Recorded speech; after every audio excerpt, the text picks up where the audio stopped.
Okay, hello everybody. Hi, this is Lama Caroline from NgalSo Tantric Self-Healing in Malaga, Spain.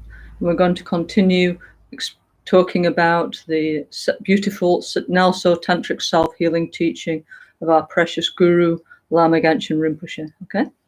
First, we're going to do some introductory prayers of self-healing, okay? Which everybody knows, okay? So no problem, yeah?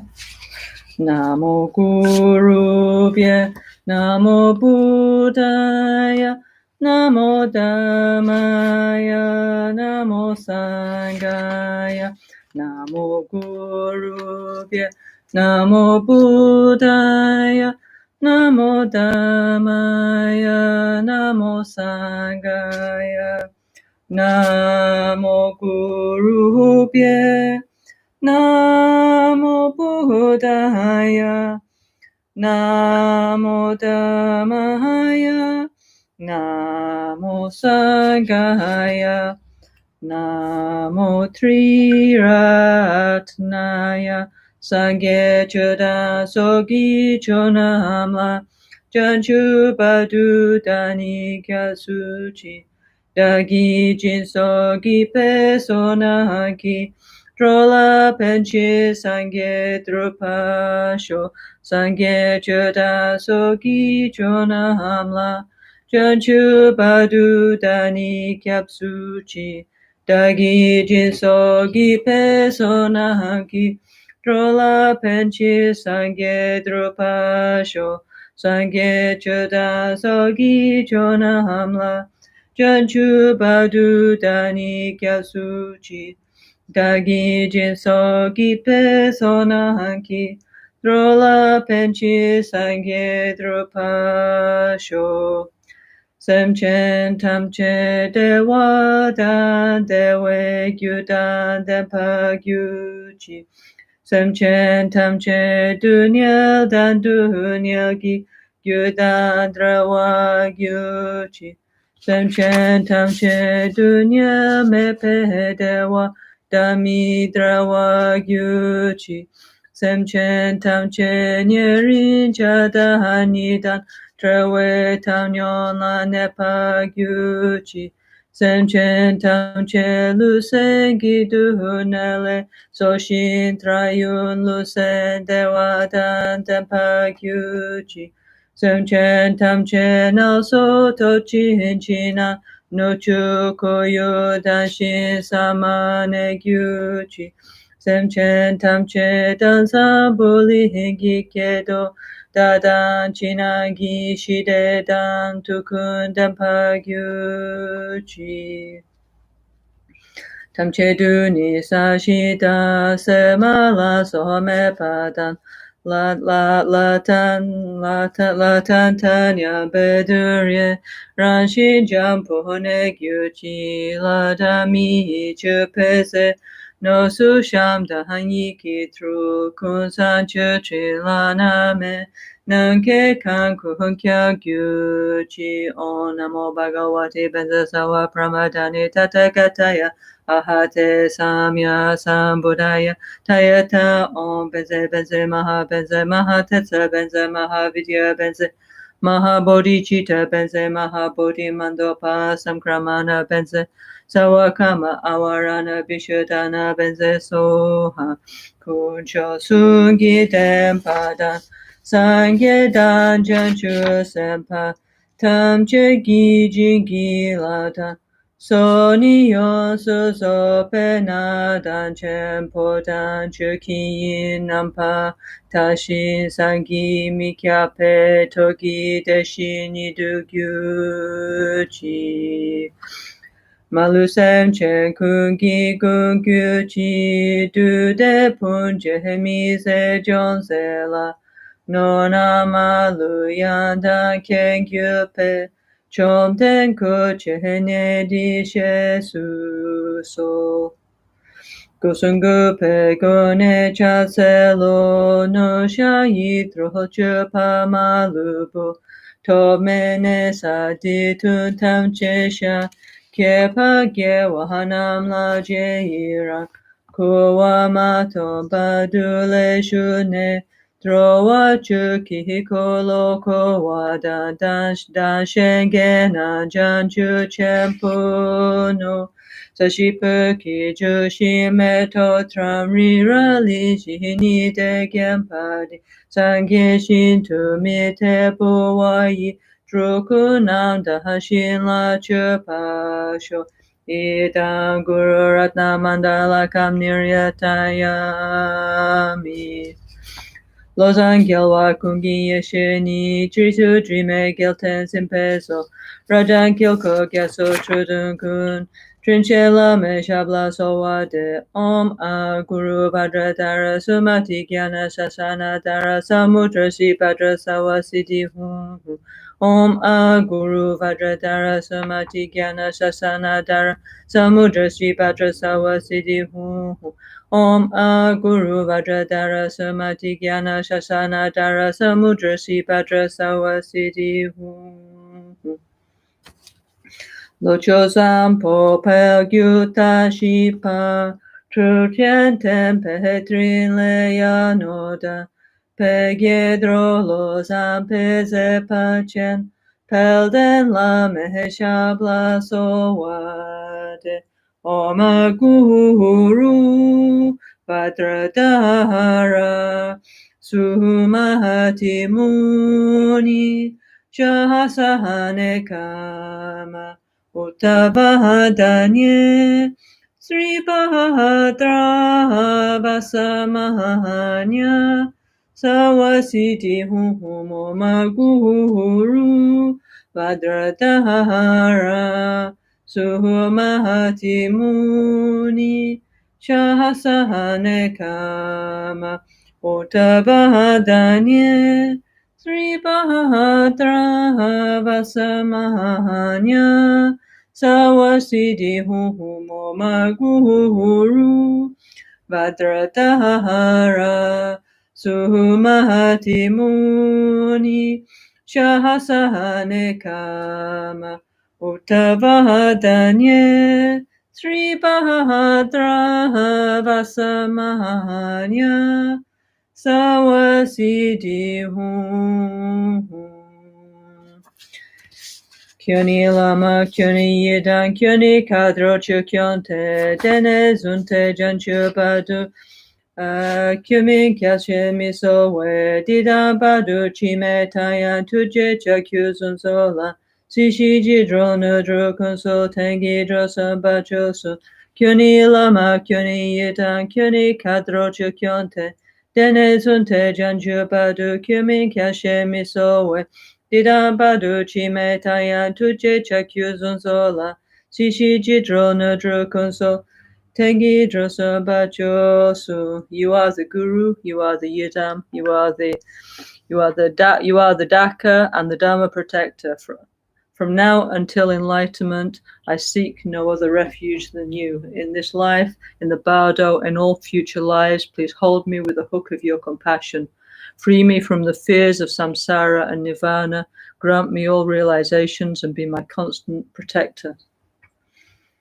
Tetale sowata petu lame kusuhuntu ginenam le tutsi use kamatinga so rindan chicha hajune dani kine sum rindan chicha timpale drishita chihenada washito kushito chilamani pashi Geshin Timpe Jingila Pagyu. So, having strongly requested 3 times in this way from our holy Guru Lama Gangchen Rinpoche's holy body, speech and mind, come white, red and blue lights and nectars, one by one, and then together. So they dissolve into our 3 chakras one by one, and then all together. Our 4 obscurations are purified. We receive the 4 empowerments, the Vase, secret, wisdom mudra, and word empowerment. We receive the impression of the 4 holy Buddha bodies, and then our Guru Rinpoche. Anyway, now he's in the energy body, out of his physical body. So above the head of each and every one of us comes small Rinpoche, like this size, who dissolves through our central channel, and his holy mind mixes with our subtle mind, blessing us. Pakyoke kudan dahagilu, pakyoke sunda dagina, pakyoke tudan dahagi, dunyemechi tu jingilo, makyoke kudan dahagilu, makyoke sunda dagina, makyoke tudan dahagi, dunyemechi tu jingilo.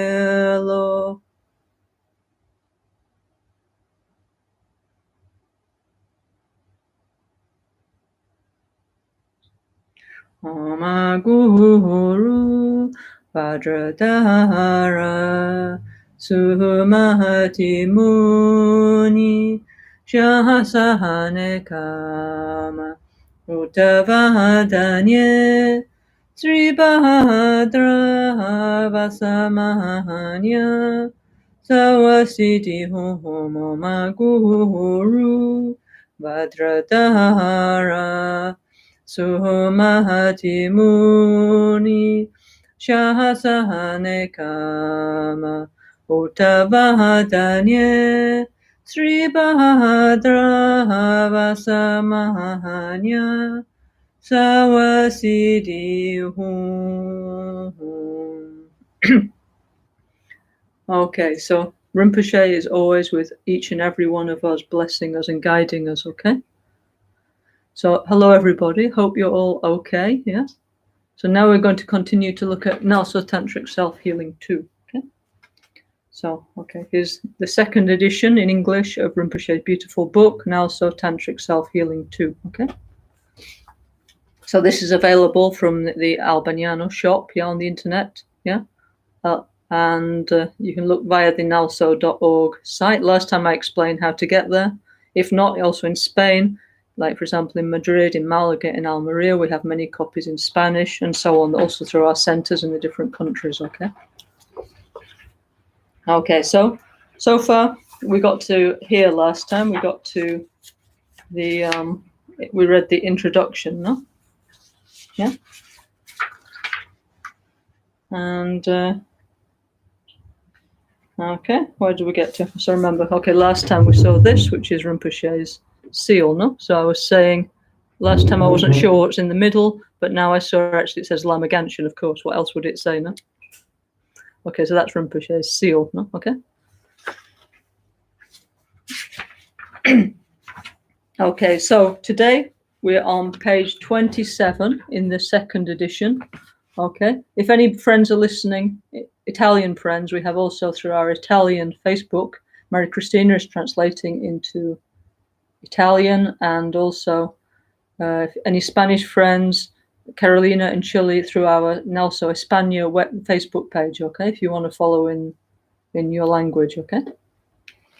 So anyway, so I'm going to start here, page 27. There's another victory flag. Yeah, I was just looking at this again. That the victory flag is Rinpoche's symbol. Yeah, and it says self-healing 2, linking this world to Shambhala. There's a cross vajra with an A, the symbol of space, of emptiness. Yeah, and on this one, the snow mountain, all the ice is gone. Yeah, because here is when there's actually giving like the teaching. No, because we always have this idea of the like snow mountain, and from there the nectars run down to the plain, no? Like, so here it looks like all the ice has gone, all the water's descended, yeah? So it's nice, no? It says, a crazy wisdom message, how to transform our world into the Shambhala. So here starts the nectar, yeah, okay? So it says in Tibetan, excuse the bad Tibetan, but anyway, it says, Trubnyongi lame, damnak tene, jigteng di ni, Shambhala jita, Gyur Selgi Riksel Menak Shukso. So it says, okay, like like Drubnyon is like Mahasiddha, crazy lamas, is Damnak, secret oral instruction, yeah, from our ear whispered lineage, yeah, okay, so like the actual essence teaching, okay, from this crazy wisdom lama, yeah, so not crazy, like not in the conventional sense, obviously, but when we talk about crazy wisdom, this is very much understood, yeah? Actually, the ones who are crazy, by the way, is us, yeah? Us, the disciples, yeah? Because we don't see things correctly. So automatically, everything we do is like from the wrong point of view, based on ignorance, desire, and hatred. So the crazy ones, the mentally ill ones, is sick. Actually, our gurus, like Rinpoche, like Lama Caroline Rinpoche, not crazy at all, actually. They're mentally well, no? And we're the mentally ill ones, yeah? But however, because we're sick, we're all crazy, yeah? Sometimes we see our enlightened masters' actions as completely different from us, so we think we perceive them as crazy, but actually it's completely the other way around. We're the crazy ones and they're the sane ones, yeah? So in the Lam Rim teachings, it says at the beginning very clearly, yeah? We are sick. The Buddha is the supreme doctor, the Dharma is the medicine, and putting the Dharma in the practice is the way to become cured of our mental illness, yeah? Okay? So when we get cured of our mental illness, we get out of samsara, and we develop inner peace, yeah? And then we can also develop many other levels of personal realization, even become a bodhisattva, even become a Buddha, or at least some percentage of that, yeah?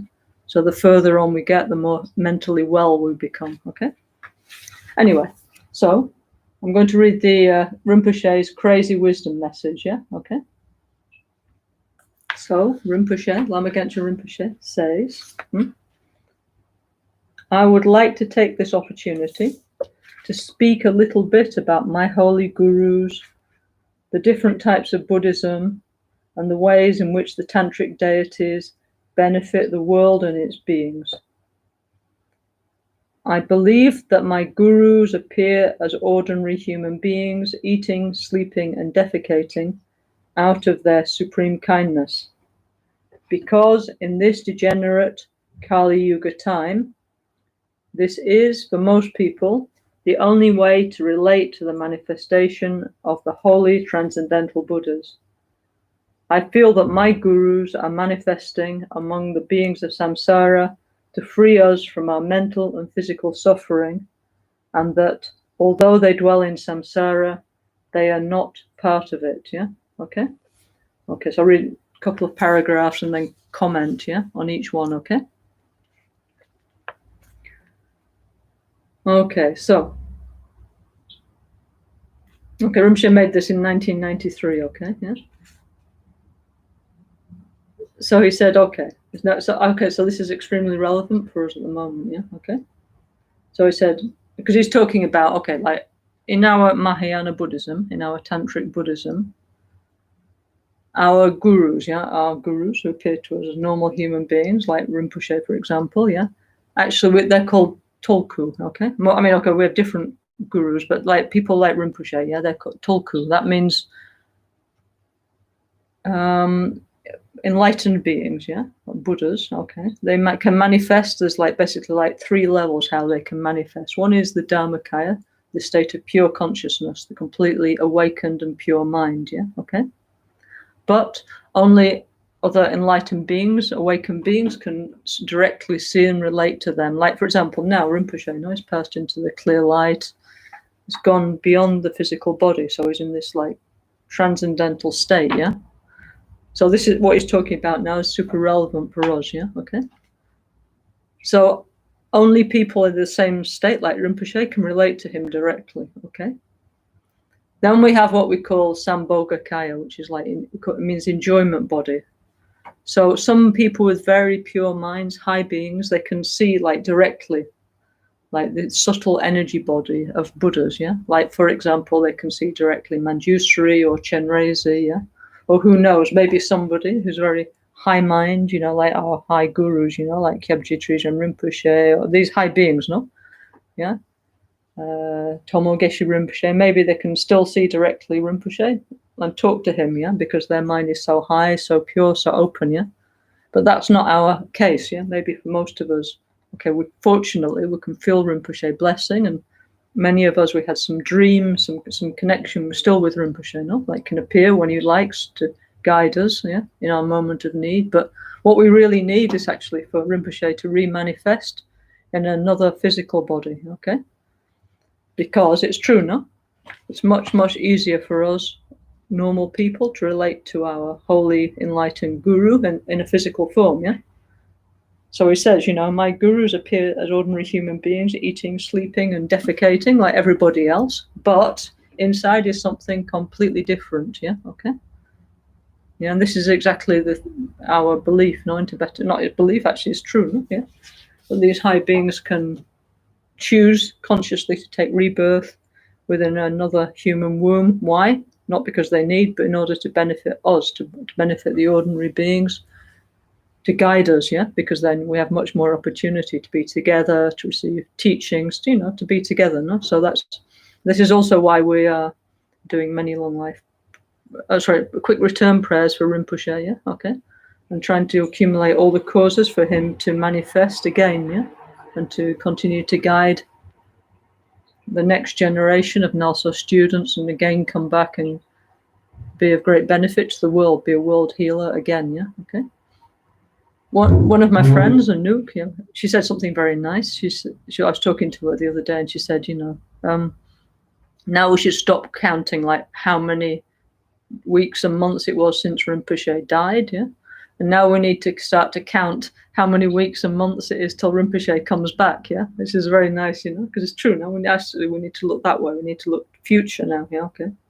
What's happened has happened, yeah? Rinpoche passed into the clear light, yeah? As he said many times that he would do, no? Yeah? But now we need to stay together as a Sangha, do our practice, do everything we can, and create the course so that future Rinpoche manifests, yeah? So now it's like a countdown, yeah? Okay. So, we can start thinking, now 4 months has gone by before future Rinpoche comes back, yeah? And we can start to think in this way, like it's a countdown, yeah? So that's a much nicer way to think, yeah? Okay, so thanks, Anouk, for that. That's a very positive way to think, yeah? Okay. So anyway, for most, as Rinpoche says, for most people, the only way to relate to holy transcendental Buddhas is if they appear in human form, yeah? Okay. And he said Rinpoche felt that his gurus, like Kyabje Song Rinpoche and many others, yeah, Kyabje Trijang Rinpoche, are manifesting amongst the beings of samsara to free us from our mental and physical suffering. But although they dwell in samsara, they're not part of it, yeah? Why? Because, like, for example, Rinpoche, since the time of Panchen Sampo Tashi in the 15th century, I think, yeah, he achieved what we call the gyulu, the illusory body, yeah, okay, through the practice of Guya Samaja, yeah. It says so in the history, no? And it means that each time when he died, no, it's like this subtle part of him continue from life to life, yeah. So then this like subtle body enters again into the gross body, into the mother's womb, and then the physical body grows up. So it's kind of like, for a person like Rinpoche, going from life to life is like us changing the car, yeah, okay? The car is worn out, then, okay, need a new car, yeah? But the driver is the same one, okay? Obviously not exactly the same, but the deep mind is the same, the gyulu, yeah? Okay, so there's a very powerful part of Rinpoche's mental continuum that continues from life to life. Obviously, family will be different, culture may be different, who knows, yeah? Many things different, but the deep essence is the same. This is what we believe in with our 3 Buddha bodies: Dharmakaya, Sambhogakaya, Nimanakaya. Nimanakaya means tolku, yeah? So Nimanakaya is a Sanskrit word. Tolku is the Tibetan word, okay? Yeah? So we always called Rinpoche Lama Ganchen Rinpoche Tolku, no? Acknowledging that he has this capacity to go consciously from life to life, okay? So in samsara, but not part of it, yeah? But please come back soon and be part of it again in order to guide us, many other people, and also our future us, yeah? Please, yeah? Then Rinpoche says, okay, the actions of the gurus, body, speech, and mind, their personal qualities and lifestyles are powerful blessing and teachings for us if we open our heart and are willing to learn, yeah? So, for example, in our Guru Puja, there's a big section, about this, no? Yeah, in the beginning of our Guru Puja, this is what it talks about, yeah? It praises our Guru's qualities, yeah? So, so for example, here in our Guru Puja, verse 43, yeah? it says, for example, Yunten Jungne Sultrim Gyatso Che Mangto Nobu Sogi Yonsu Tam Nyumig Zimpe Toba Nipeje Nyetan Dowa Zinla Sowa De. Okay, we make request to you, O holder of the elders Vinaya, O master, second Buddha clad in saffron, you brim with a treasury of jewels of much hearing and are a source of excellence, an immense ocean of moral discipline. Yeah.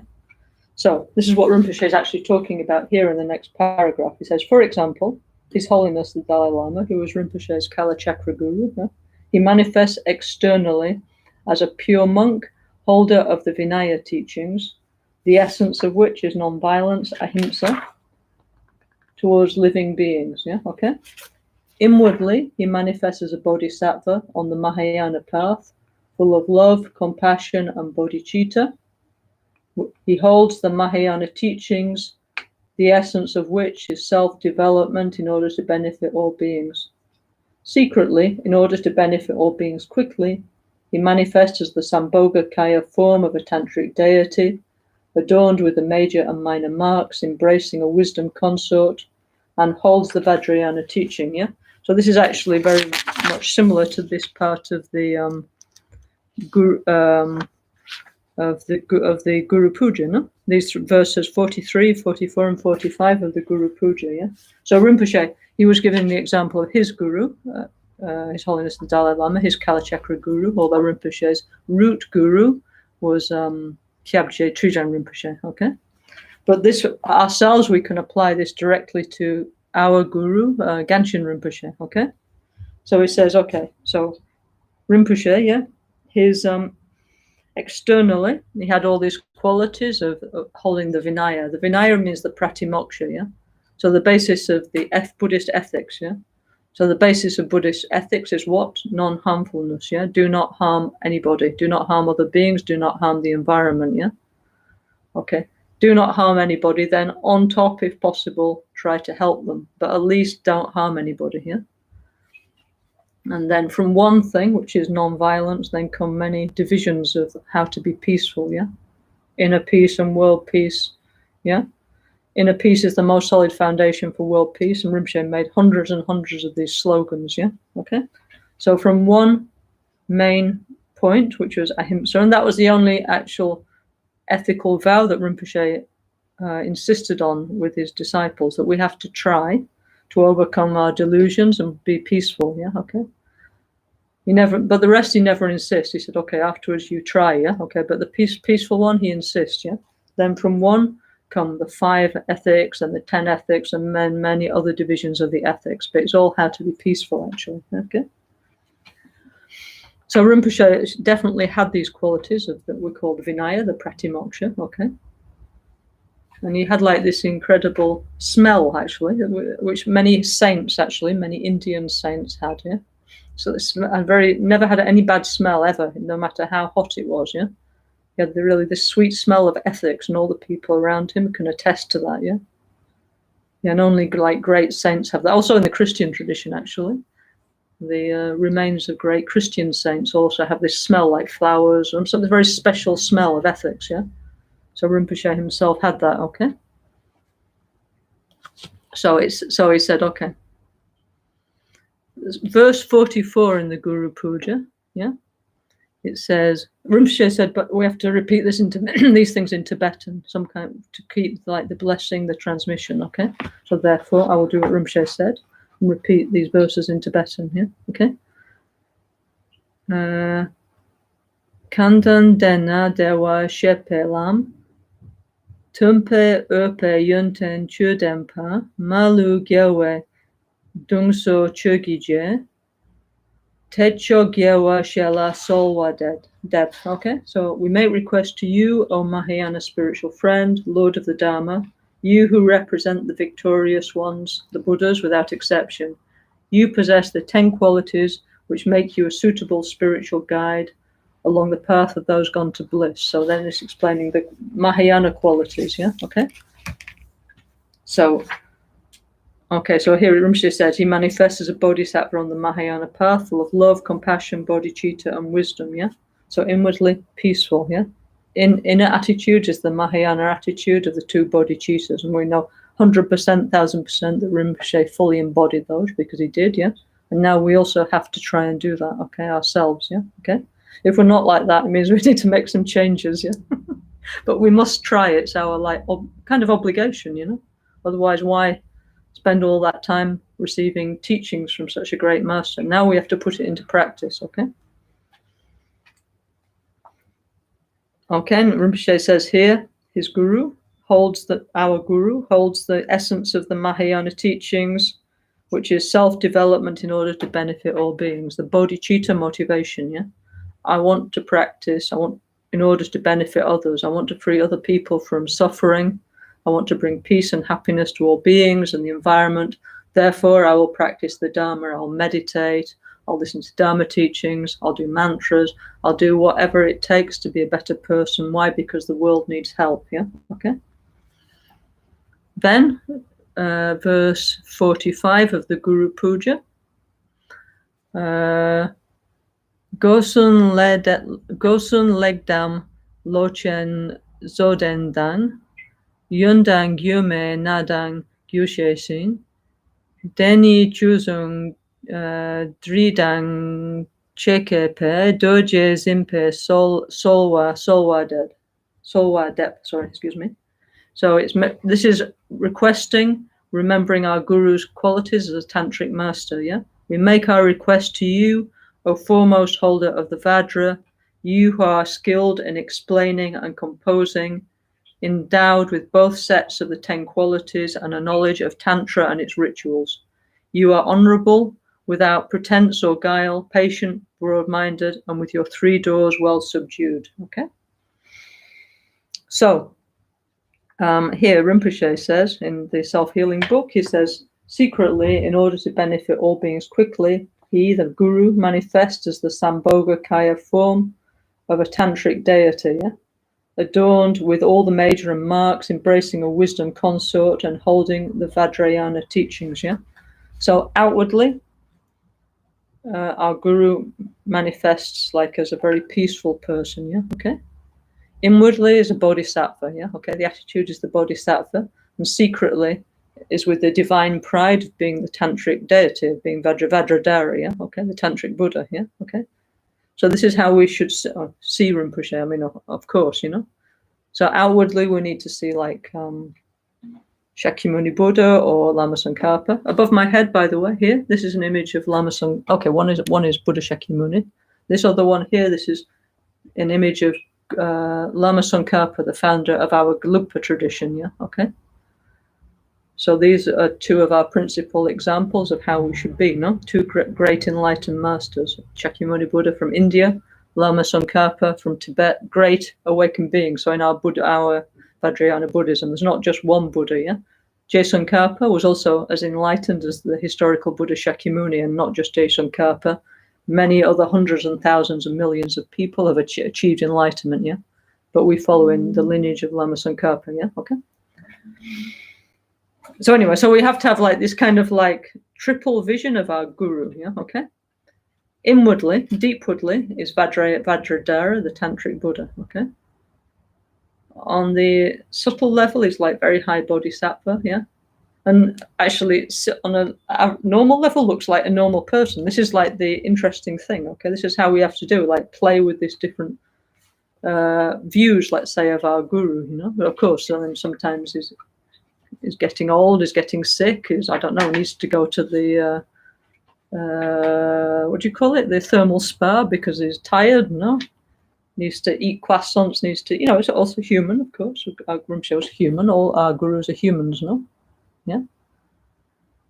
But inwardly had this incredible quality of bodhicitta, and deeply as a tantric Buddha. So if we can keep these different views of our Buddha together, of our Guru together, then our spiritual path goes very, very well, okay?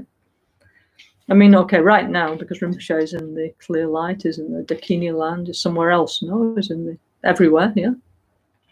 So somehow, of course, now everybody's saying, we're all saying and thinking, oh, actually, you know, I'm so stupid, you know, actually I had living Buddha with me, but could not fully recognize that, now I need to, do some purification. I need to change. I need to get my guru yoga going in a better way. Yeah. So I heard many people saying that in our Sangha, of course, yeah, because it's difficult, yeah, to see our enlightened master 100% as enlightened, but we have to do our best, okay? Yeah. And the more we can do that, the more the river of blessings and personal transformation comes to us, yeah, okay? Okay, anyway, we'll just do our best, okay? We can just pray to Rinpoche in every situation, request his blessing, his help, yeah? So also we don't need to feel alone, yeah? We still have our friends with us. We have Rinpoche still with us. Yeah? Everybody's saying, oh, I feel Rinpoche with me. All my friends around the world that I spoke to, they say, actually, I feel Rinpoche with me more than I did before. Yeah, yeah. And we have Buddha, Lama Tsongkhapa, many other, let's say, enlightened friends with us. So we're not alone. Also, we have, okay, technically, Sangha is those who've realized reality, who've understood emptiness, okay? The Arya Sangha. But let's say, in our common terms, we have our NgalSo Sangha, our NgalSo friends. And it's very, very important that we stick together as friends who have a common purpose of evolution, yeah, okay? Because by ourselves, the mind cannot cope, yeah? We need friends who help us on the spiritual path, yeah? Okay, so, okay, maybe some of our Sangha are Arya beings, we hope, yeah? But anyway, so all our friends, from the enlightened to the everyday friends who are doing the puja with us, who are studying together with us, who we talk about our Dharma practice with, it all very important, yeah? It's like our support network, okay? Well, anyway, so it's good that we have all this, yeah? Okay? Anyway, so Rinpoche explained that the guru we need to see like this, yeah? In these 3 different levels, actually, as is explained in Guru Puja, verse 43 to 45, yeah? Okay?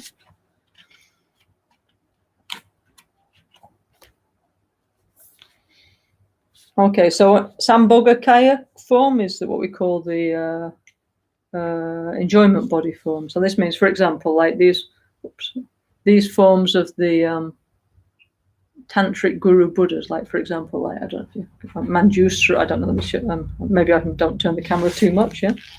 But let me just show you an example. It's up there. Can you see there's Manjusri? Okay, this is a Sambhogakaya form, yeah?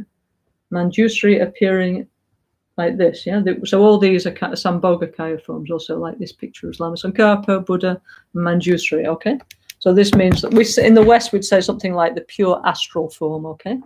And these forms of Buddhas, they like high bodhisattvas can actually see them. Like many times Rinpoche said, oh, I can see there is, I don't know, there is Manjusri, there is Kurukuli, here are the Mahasiddhas. And he said many times, I heard him say, over there is one Buddha, or look, it was like, look, there's one Buddha. It's like, what, can't see, sorry, I'm too obscured, But anyway, he said many times like this, because he could see, because he has this like high level, let's say if we say he's a bodhisattva, yeah? He could see directly, it was proving he could see the enjoyment body forms of the holy Buddhas, yeah? Okay, and one day when we get to that level, we will be able to too, okay?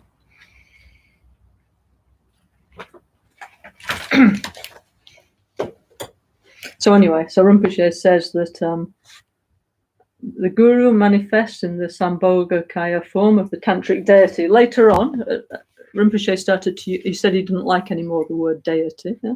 Actually, and he said we had to say Guru Buddha, okay, but this was in 1993, okay? Anyway, deity, actually, is from the Sanskrit word div, yeah, Indo-European, which div means light, the shining ones, actually. It's not so bad. But anyway, Rinpoche said he preferred the word Guru Buddha was more correct, yeah? So he said, secretly, in order to benefit all beings quickly through the Vajrayana path, which means we can achieve enlightenment in one life or few lives or 16 lives maximum, the Guru manifests as the Sambhogakaya form of the Tantric Guru Buddha, adorned with the major and minor marks. So this is what we call the 32 major and 18 minor signs of a Buddha, yeah? So if you want to know what they are, they're in what's called the Abhisamaya Alankara, which is the commentary on the Prajnaparamita. So then they explain like why, Buddha has like an Ushnisha. You can see above the picture, he has an Ushnisha, he has like the ears, he has like a hair here, he has Dharma wheels in his hands, he has 32 major signs. which are due to his positive actions, his karma in many lives, and then like 18 minor signs, like for example, he has like very shiny nails, he has like 40 teeth, yeah, which is not normal, yeah. Most people don't have 40 teeth, but Buddha has 40 teeth, yeah. Anyway, this is all symbols from like signs of his positive qualities, yeah, okay. And all the tantric Buddhas, they all have these 32 major and 18 minor marks, and slightly different ways, no, because we have some peaceful ones and wrathful ones and so on, yeah. But anyway, he manifests as the Sambhogakaya form of the tantric deity with the major and minor marks, embracing a wisdom consort and holding the Vajrayana teachings, yeah. So here behind me, you can't see, but we have many, like Buddha Vajradhara, the tantric form of Buddha Shakyamuni. He's blue. If you don't know what he looks like, you can look on the internet. There's blue Vajradhara with like, he's wearing all the ornaments like Manjusri. See, like Manjusri up there. Oops, how can I get that? Manjusri's dressed like in the dress of an Indian prince. He has like all these like armlets and bracelets and silken clothes. Okay, so he has like 6 sets of jeweled ornaments, yeah. And these represent she always said that this represents the bodhisattva path, yeah. So it means we need to be generous, we need to be ethical, we need to be patient, we need to have a lot of energy to continue our spiritual path, we need to learn to concentrate, we need to develop wisdom, all with this bodhicitta motivation, which is I wish to become a Buddha, or at least much of a Buddha as I can possible, in order to benefit all beings, yeah. For that reason, I will practice self-healing, Lama Chirpa, whatever Guru Buddha I wish to practice, I will do whatever spiritual practice I'm doing, I will do it with this motivation, yeah, in order to benefit other beings, yeah, okay.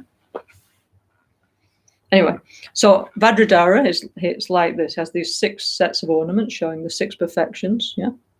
Is blue, showing the quality of the Dharmakaya, the enlightened mind, yeah. The awakened mind. Also, Rinpoche didn't like the word enlightened, yeah, so we have to say awakened, yeah. And then he's like embracing the Yum, the divine mother, yeah, Vajradhatu Ishvari, the lady, diamond lady of the sphere of space, yeah. Okay, so they're a little bit like mirror images, actually, you know, like, you know, and both of them are equally awakened, equally enlightened, both are Buddhas, yeah. Okay, so very powerful, profound image, no, of the highest, representing that highest and deepest qualities of awakening, yeah, okay. Okay, so then Rinpoche says, in this way, the Guru's body, speech, and mind, qualities and actions, and even each of his hair pores bring unbelievable great benefits to the living beings of this world, yeah? Rinpoche always used to say body, speech, and mind quality of and actions, 5 things, yeah? He emphasized very much this, like, actually he says this is the menak, the oral instruction, no? His crazy way of explaining, no? So in our Ganda Nyingu teaching, actually, we have like 5 chakras, yeah? And we need to develop the enlightened body, speech, and mind qualities and actions, yeah? Which are represented by the 5 Supreme Healer Buddhas, the Dhyani Buddhas, which is the basis of our main practice, which is self-healing, no? Okay? So we need to fully develop the 5 Dhyani Buddha qualities of Amoghasiddhi, Ratnasambhava, Akshobhya, Amitabha, and Vairochana. And we also need 5 pure elements, which are represented by the 5 great pure element mothers, yeah? So we have great space mother, great wind mother, great fire mother, great earth mother, and great water mother. 5 pure elements, yeah? When we have 5 pure consciousnesses, 5 wisdom consciousnesses, and 5 pure elements, we are awakened, we are a Buddha, okay? And everything is there within the 5 fathers and the 5 mothers, which is why Rinpoche, Lama Genshin Rinpoche, emphasized very, very much the practice of the 5 father Buddhas and the 5 mother Buddhas, yeah? Okay? And he requested all of us to try and go deeper into this practice of the 5 fathers and the 5 mothers, to understand what it really means within our own experience and use it as a method of transformation, yeah? And if we all do that, it will create an auspicious cause, an interdependent tendril, we call it, yeah, for Rinpoche, future Rinpoche to return, yeah, and continue his mission to help humanity and the environment, yeah, for the next generation, yeah. So what's not to like, yeah? If we get better, we feel better, and also create the cause for Rinpoche to come back. Yeah, okay. Okay, so in this way, here's the Guru's body, speech, and mind, quality, and actions, and even each of his hair pores bring unbelievable benefit to this world. Yeah, so in Lama Chöpa and also in many of the Mahayana sutras, it explains that when we see the Guru, yeah, okay, in the enlightened way, yeah, let's have a look. It says, where is it? Can't find it exactly, but anyway, in Lama Chöpa, it says that okay, here it is. In verse 12 of Guru Puja, it says, Sempe Genden Use Tomwa Jetsun Na Ne Kowe U Doje Kiltrung Sugi Shupe Pumpo Nanda Deshe Na. Okay. Kamshi Yumshi Kieche Sagyu Sinam Jancho Sempano Bapu Drachon Nitri Chitong Yenla Trowo Wamponi. And then the line I want to talk about, which is Ose Chokyon Nurjin Samwa Jigten Panam Shagiden. Okay?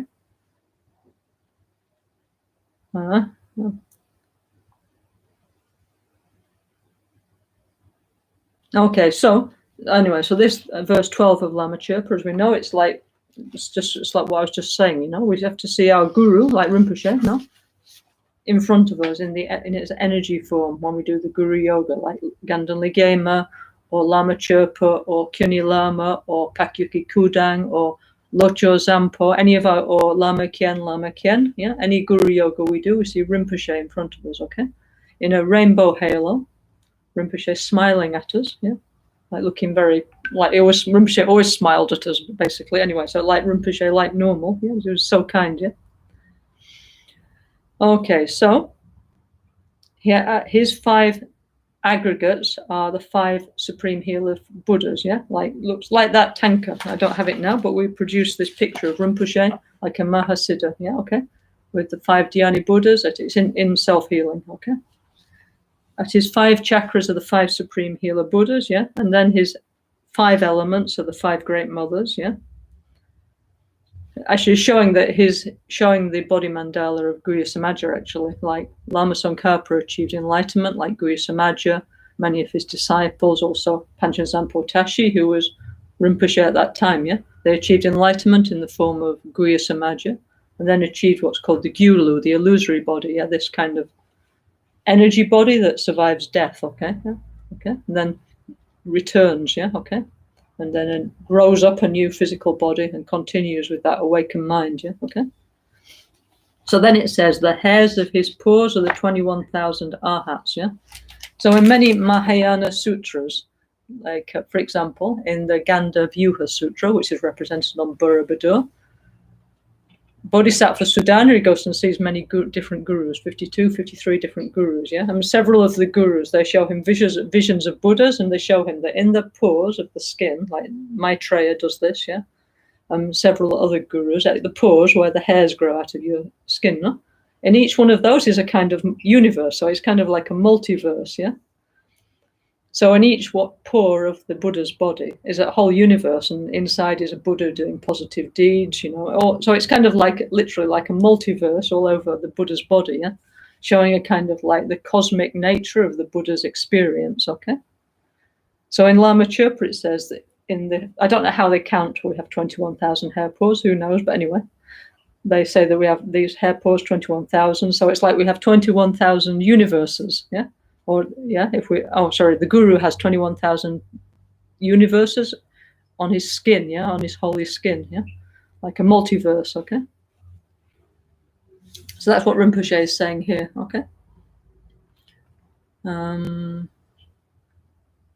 So that's why it says, even each of his hair pores bring unbelievable great benefits to living beings of this world, yeah?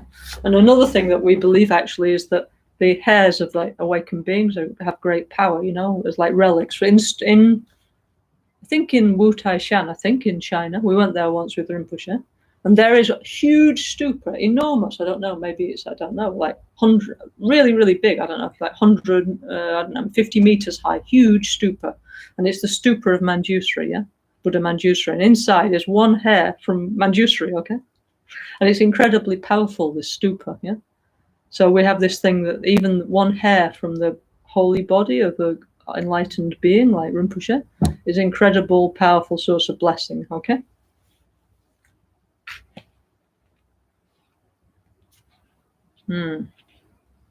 I mean, also we believe that anything that the guru came into contact with is also a powerful source of blessing. Like Rinpoche, for example, Lama Caroline Rinpoche, he had a shirt from Kyabje Trijang Rinpoche, his guru, yeah?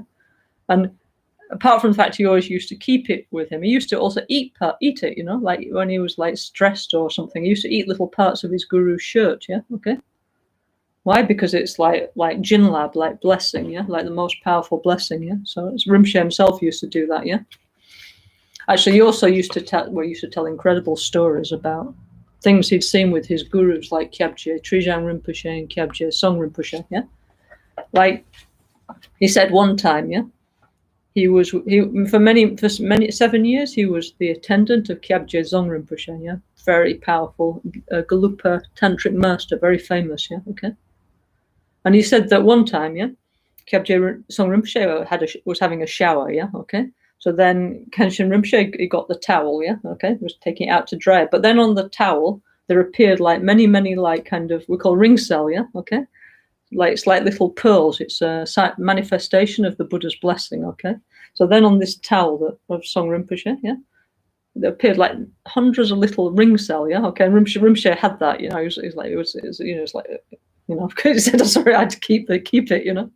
Yeah, because his guru, who, like he says, appears like a normal person, needs to have a shower and stuff, is actually an awakened being. Yeah, so Rinpoche told us all kinds of incredible stories like this. Yeah, also one time we were in India. We went on a trip in India. I don't know, 93, 94 or something. Like many of us in a bus with Rinpoche, and we went to Dharamsala, and we went to the labrang of Rinpoche's guru, Kyabje Trijang Rinpoche. This labrang is not there anymore, actually. Apparently, they built the Tibetan parliament on top of it, yeah, the new parliament. But at that time, Kyabje Trijang Rinpoche's labrang was still there. So we went in there to receive blessings. And in there, I remember, like, Rinpoche showed us, like, a tooth of Trijang Rinpoche, no? And there was, like, a pearl growing off it, yeah, okay? It looked exactly like a pearl. And so with these ring cells, what happens is they grow and then they drop off. It's like it keeps on producing pearls, yeah, okay. Also, Rinpoche himself had one tooth of, I must still have it, no, in Albaniano Labrang, no? A tooth of his guru, Kyabje Doji Chang, yeah. And it used to they produce pearls, yeah, okay. It's amazing, but these things are true, yeah, okay. So anyway, so yes, it's true. The holy bodies of the enlightened masters, they have incredible special qualities, yeah, okay? Okay, so anyway. So it says, Rinpoche says, thus in this degenerate time, His Holiness, the holder of the outer and inner world peace and joy, out of his supreme compassion, bestows the great Kala Chakra wheel of time initiation to numerous people all over the world, yeah? Okay, so this is the degenerate time. What does that mean? This is the Kali Yuga, okay? So in the Vedic, yeah, Vedic means ancient Indian, time of the Vedas, okay? So Vedic is even before Buddha, yeah, okay? It goes back 3, 4, 5,000 years. So in the Vedic worldview, we have yugas or world eras, yeah?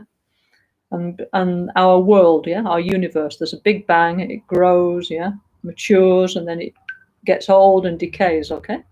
And then implodes or blows up or is destroyed, yeah, and then because of the karma of the beings, the universe will eventually reform, yeah, okay? So then another universe will appear again, yeah?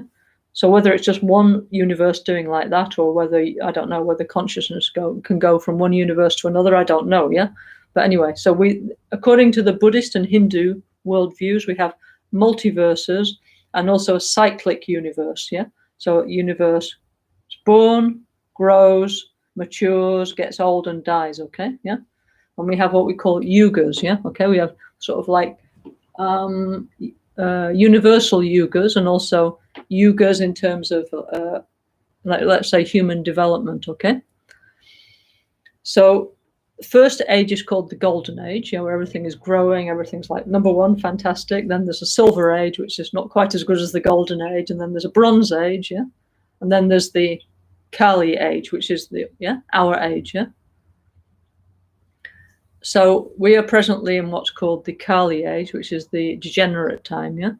So actually this more or less coincided with the Iron Age in human history. First we had actually a Bronze Age, it's true.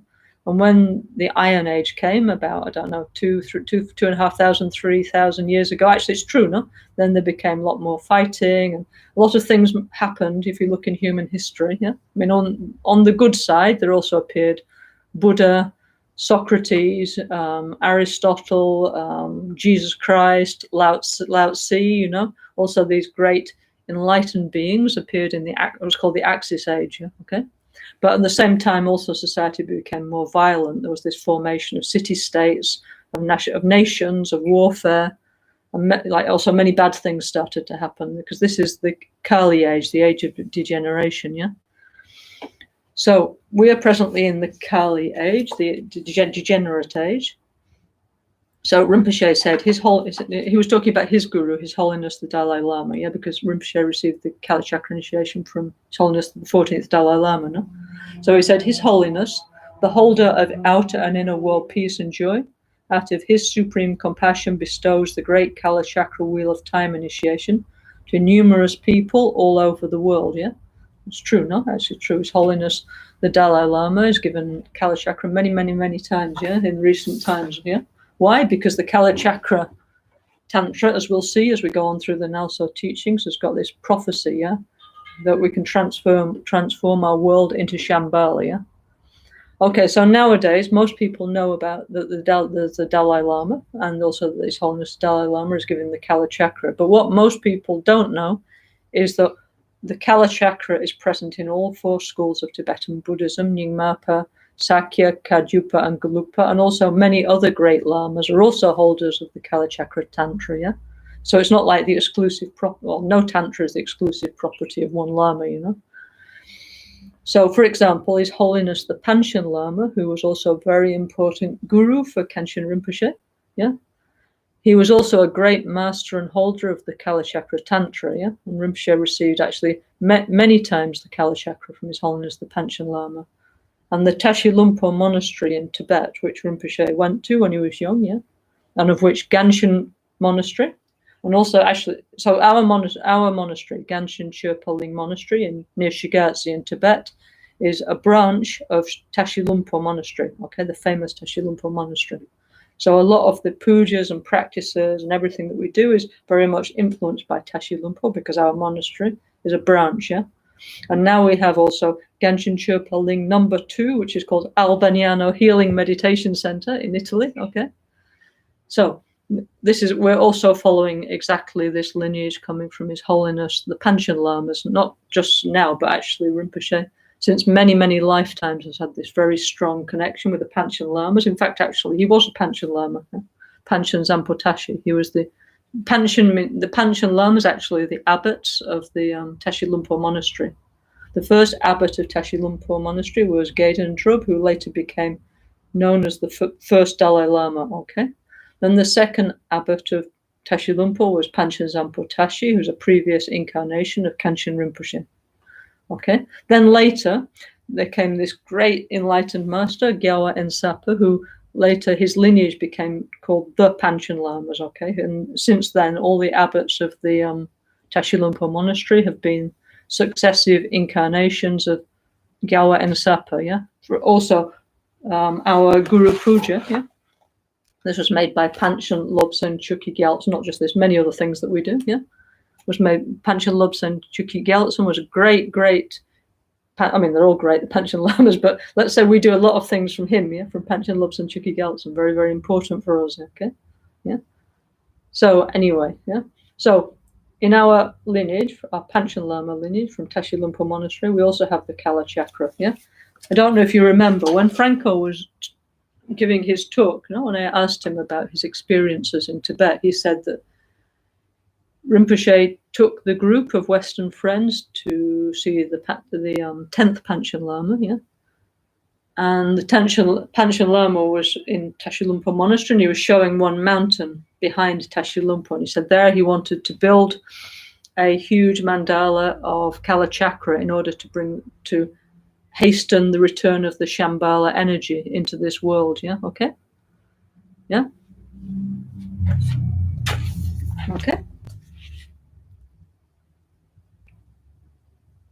Okay, so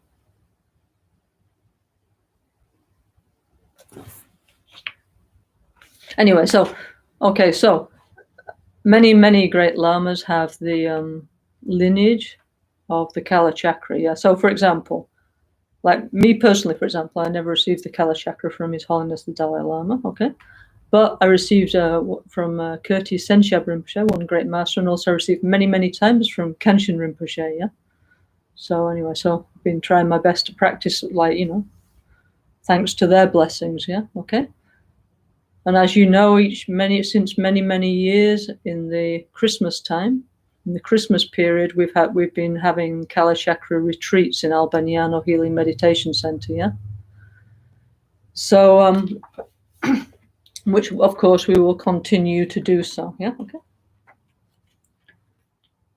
Okay, 1 second. I just need to do something,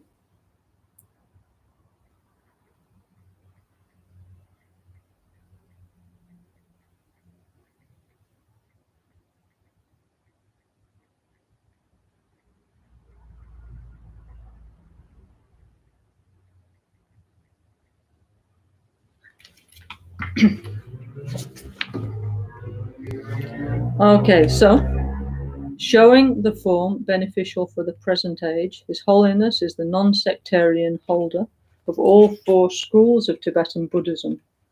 However, the Kala Chakra initiation, the Kala Chakra initiation lineage of His Holiness is passed down directly from Guru Shakyamuni Buddha's original manifestation of the Kala Chakra deities and mandala through Lama Tsongkhapa and the Gelugpa school to this present age.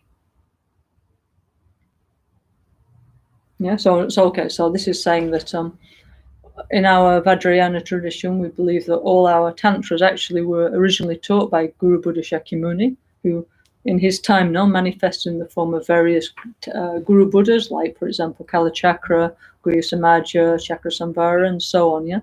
So the Buddha assumed this form, manifested the form of that Guru Buddha, manifested the mandala, and gave that teaching to a few people, and then they practiced it and continued that lineage through the Indian masters and then through the Tibetan masters down to the present day, in what's called an unbroken lineage, which means in each generation they got the realization, they got the awakened, enlightened experience from that practice, okay.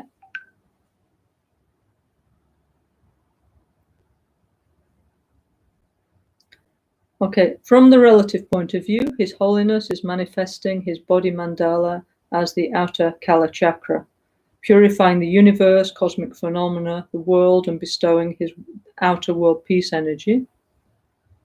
From the absolute point of view, his mind manifests as the great seal of bliss and emptiness, or true inner world peace. Okay, so when Rinpoche did this, in 1993. Like me personally, I just wrote it down. I knew absolutely zero about Kala Chakra. I thought, interesting, okay. But then, as time went on, fortunately, Rinpoche decided to share with us many beautiful aspects of our Gelugpa tradition, So he made several incredible, beautiful sadhanas of Kala Chakra, Incredible, So powerful, so beautiful. And like the long NgalSo sadhana of Kala Chakra, I think, is one of the most beautiful sadhanas that Rinpoche made, And in the Kala Chakra we have like the body mandala, the speech mandala, the mind mandala, the great bliss mandala, and then the highest of high mandalas, 5 mandalas, okay?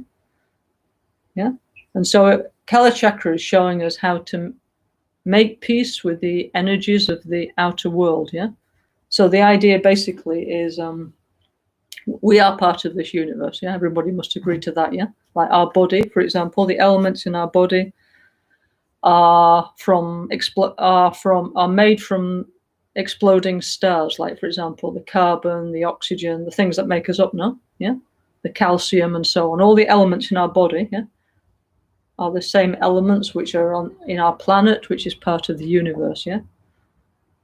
So, because we have the same 5 elements of space, wind, water, earth, and fire within us, as on the planet and within the universe, yeah.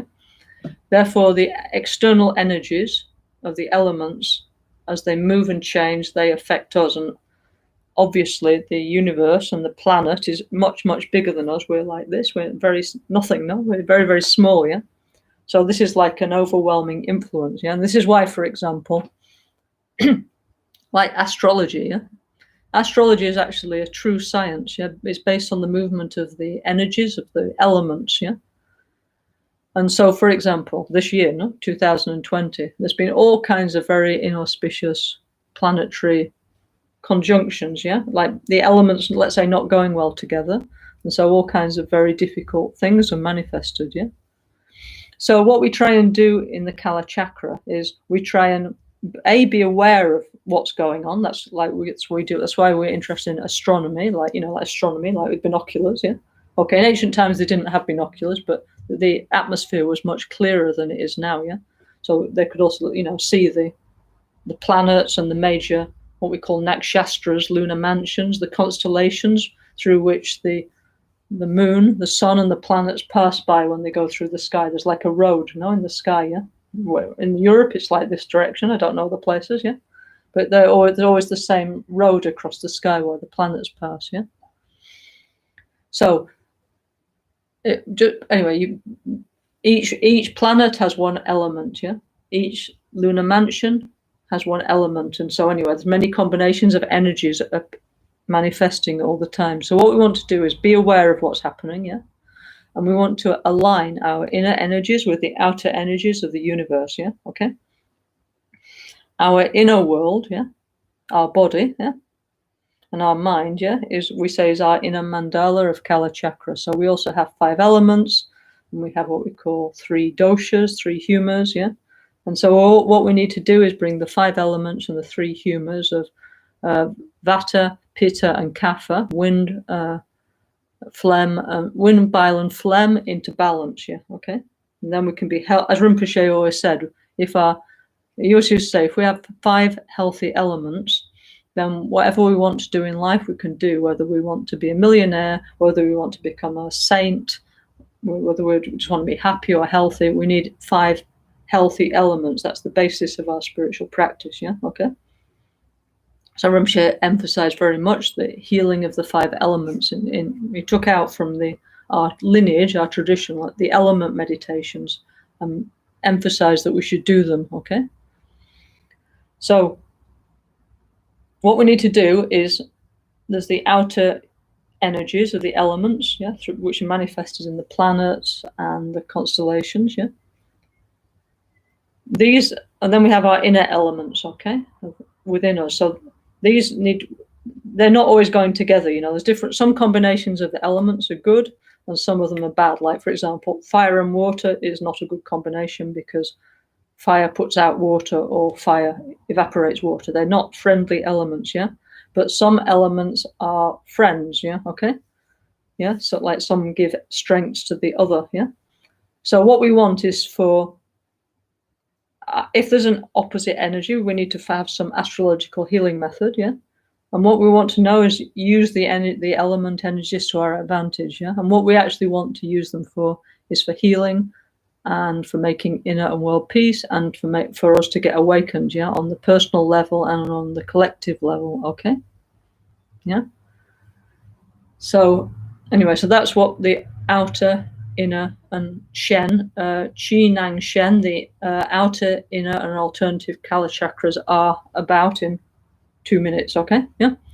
And the Kala chakra, the idea is this, and if enough of us develop inner peace and awakening, the place where we are becomes a holy place, becomes a place of peace, yeah, becomes a Shambhala, yeah, okay. So this is what Rinpoche is talking about here in this it says crazy wisdom message, yeah, okay. Okay, so Rinpoche is saying that his guru, His Holiness the Dalai Lama, manifested his body mandala as the outer Kala chakra, yeah, okay. Purifying outer phenomena, yeah. His mind as the great seal of bliss and emptiness, or true inner and world peace, yeah, okay. One clear outer reflection of this secret beneficial manifestation of the Kala Chakra deity was the granting of the Nobel Peace Prize to His Holiness in 1989. Yeah? Okay. So what Rinpoche is saying here is because on the, let's say, profound level, the deep level that His Holiness the Dalai Lama is Kala Chakra. Yeah. Okay. The point of Kala Chakra is to develop inner and world peace. So the fact that he himself received the Nobel Peace Prize from the Swedish Nobel Institute, yeah, in 1989, is a sign of, as a coherent sign of his inner qualities, okay? So then Rinpoche says, please do not think I am praising His Holiness because I am a nationalistic Tibetan. His Holiness is my Kala Chakra Lama. For me, His Holiness the Dalai Lama and His Holiness the Panchen Lama are emanations of Kala Chakra in this world, yeah? It is predicted that the 25th Rigden king of Shambhala, Raudri Chakra, or Dragpo Kolochen in Tibetan, the great general, will lead the Shambhala armies out into the human world and will be none other than a future emanation of my guru, His Holiness the Panchen Lama. This being the case, myself and my friends and followers must prepare now to follow Raudri Chakri in the great Shambhala war of the future. Okay, so let's talk about that, yeah? Okay, so in the Kala Chakra Tantra, there is a prediction that in, I think, 2424, I think is the date, yeah? Approximately, yeah? That there will be like a major transformation in human society. And what will this major transformation be? What it will be is that now things are getting worse and worse and worse, more and more degenerate, more problems with health, the environment, lots of fighting between people losing their concentration, losing their ethics, losing their human feeling, okay? But in the year 2424 is a very important astronomical day, yeah? So what it actually is the dawning of the era of Aquarius, yeah? So, okay, in the sky now we have what we call the 12 houses of the zodiac, yeah? Okay, we have, what is it? We have Aries, it starts with Aries, no? Like the first one's Aries, then Taurus, Gemini, Cancer, Leo, Virgo, Libra, Sagittarius, Capricorn, Aquarius, and Pisces. Hope I've got them all there. Anyway, hopefully 12 signs of the zodiac, yeah, okay? Okay, so at the moment we're in the era, there's a little bit complicated, but let me try and explain in an easy way. Something called the precession of the equinoxes. That means that where our North Pole or where our South Pole is, it's the center of our sky, yeah, okay? At the moment, we say it's Polaris, okay, yeah? In the north, and in the south, they say it's the Southern Cross, yeah, okay? But this over the Earth is turning, okay? But it's kind of wobbling slightly. It's like a ball that's spinning, but it's also like this, yeah? So every 25,000 years, approximately, 25,800 years or something, the center of our sky turns around all the different constellations, yeah, in the sky, through the houses of the zodiac, yeah? So every 2,000 years, approximately, yeah, it shifts into a different constellation, yeah? So we have what we call like these ages, yeah? Okay. At the moment, we're in the age of Pisces, yeah? Okay. Yeah. And in 2424, we will enter the age of Aquarius, yeah? Okay, so there'll be a whole new, also it means a whole different state of collective consciousness, yeah? So in the West, generally, we believe that the age of Aquarius arrived in the 1960s, yeah? Okay, because of the hair, it's called hair, musical and various ideas of Western esotericism. However, in Buddhism, we follow what's called the sidereal astronomy. That means the star-based astronomy, what you can actually see. So from our point of view as Buddhists, we would say that the age of Aquarius has not arrived yet and will not be arriving for another 400 years, and that the Western astrologers have got their calculation wrong because they didn't update their calculations, yeah? Okay? Because we follow exactly what NASA would say. You know, if you go on the NASA site, yeah? The calculations we use are the same what NASA has on their website, yeah? And for us, that seems much more obvious and more sensible, yeah? Okay? Anyway, so according to we Buddhists, the age of Aquarius, yeah? And with that, all this new feeling of collectivity and taking care of the environment and all the wonderful things that we're expecting from the age of Aquarius will actually appear in 2400, not in 1960, okay? Yeah? So when we talk about this Shambhala war, okay, it's not like a war like with guns and tanks, and it's not a physical war based on fighting. What it is new values coming into this world, okay? So last time I was talking about self-healing, I said that the historical Buddha, Shakyamuni, he manifested as Kalachakra and gave the Kalachakra Tantra to one king called Suchandra, okay? Yeah? And this King Suchandra and his people, yeah, they, let me see, actually, I've got all the beautiful story here. Let me see if I can find it for you. I prepared it, but then I haven't opened it today. Let me see if I can find it. It's incredibly interesting, yeah, okay? Let me just have a look, yeah, okay? Anyways, this King Suchandra and his people, they all meditated on the Kalachakra for long enough that their whole kingdom, the vibration increased to such a level that normal people couldn't see it anymore. That's why we say that Shambhala is no longer in our world, even though it's still a human place, yeah, okay? I'm just looking for this incredibly interesting story about Kalachakra, yeah? Let me see if I can find it, yeah? If not, I'll tell you in detail next time, okay? Let's see if I can find it, yeah, okay?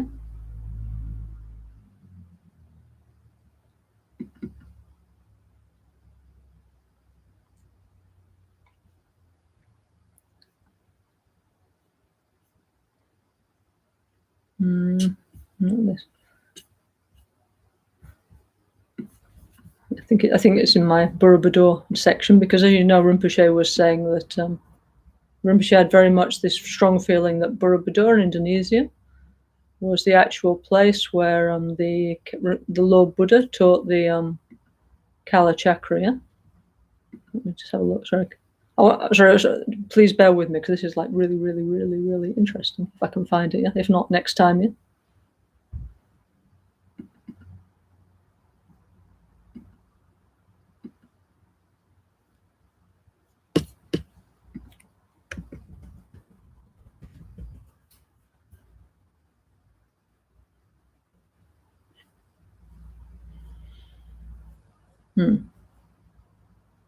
Okay, anyway, never mind. I'll look next time. But anyway, it's really, really interesting, and actually, it does talk about Malaya, like Malaysia, and all kinds of really, really fascinating things. So, sorry, I meant to share it with you this time, but next time on Thursday, I'll read it to you. Okay. So anyway, so in 2400, the Shambhala people, who anyway are human people, yeah, okay, but just they're on a higher vibrational level than the rest of us, they will come back into the human world and spread all their wonderful ideas about peace and healing and environmentalism and all that kind of stuff, and help to start the age of Aquarius, yeah, which will definitely be a lot better than now, yeah, okay. And I think it was the fourth Pancha. I think was it the fourth or the third. I've also got another book in Tibetan, which was a copy of one of Rinpoche's books, which was called The Guide to Shambhala. Yeah? It's incredible. It's like people always say, oh, I'd like to go to Shambhala, and where is it? You know, is it in Lake Baikal in Mongolia, or is it where is it? You know, So there's one of the Panchen Lamas. He went to Shambhala, yeah, literally, but it's like a mystical journey. Yeah, you have to go through changing your consciousness. So there's incredible, like, visionary guides how to pass through all the different states of consciousness to reach the pure realm of Shambhala. Okay. And so actually we used to look at that with Rinpoche. Very, very fascinating, like mystic book. Yeah. Okay.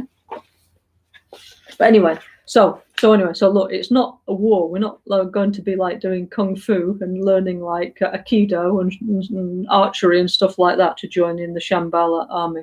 How we're going to join the Shambhala energy is by being peace messengers, okay?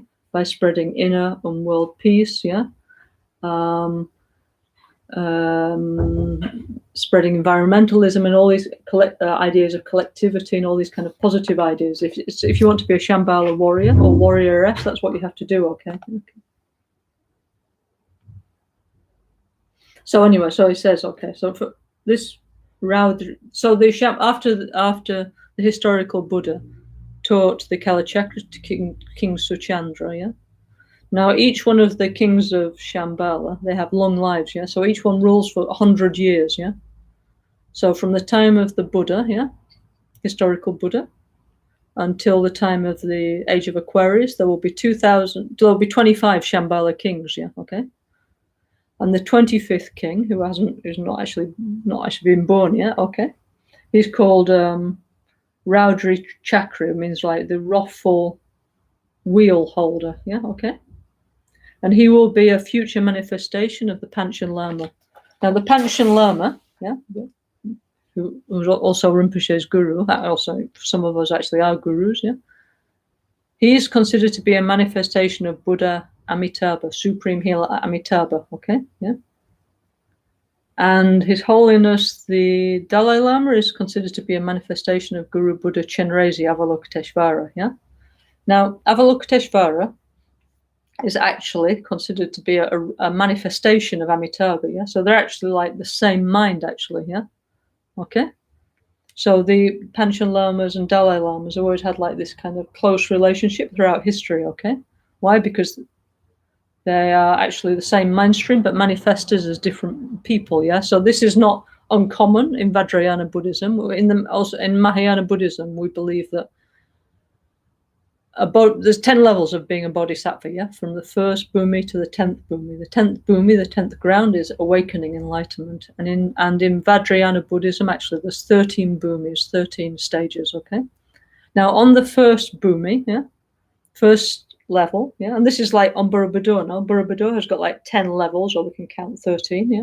It's showing these stages we have to get to achieve enlightenment. And that the actual name of Borobudur is Bhumi Sambhara, which means like the collection of all the spiritual grounds, yeah, okay? So on the first, so how do you get to be on the first Bhumi? Okay, first you need to, okay, take refuge in Buddha, Dhamma, and Sangha, yeah, and we need to develop what we call renunciation, bodhicitta, and we need to listen to teachings about reality on emptiness, yeah, okay?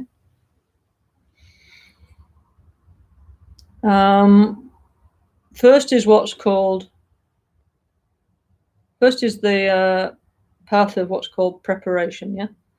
And on that we develop the bodhicitta motivation. We've already have this thought, I want to change, I want to get out of samsara, I'm fed up of suffering, yeah? I want to get out of samsara, yeah? Then we think, well, it's not enough that just me gets out of samsara, because what about my mother, my father, my friends, my society? I want to help everybody overcome their suffering. So it's coming the bodhicitta mind, okay? Yeah. With this bodhicitta mind, yeah, with that as our motivation, we start to listen to teachings on the nature of reality, yeah? Of which there's many, many, many, like Chandrakirti, Nagarjuna, Lama Tsongkhapa, Asanga, Panchen Lobsang, Chukyi Gyaltsen. I made the debate between the ego and the wisdom. Many, many beautiful teachings on the nature of reality. Yeah. So we start to listen to these and we start to think about them.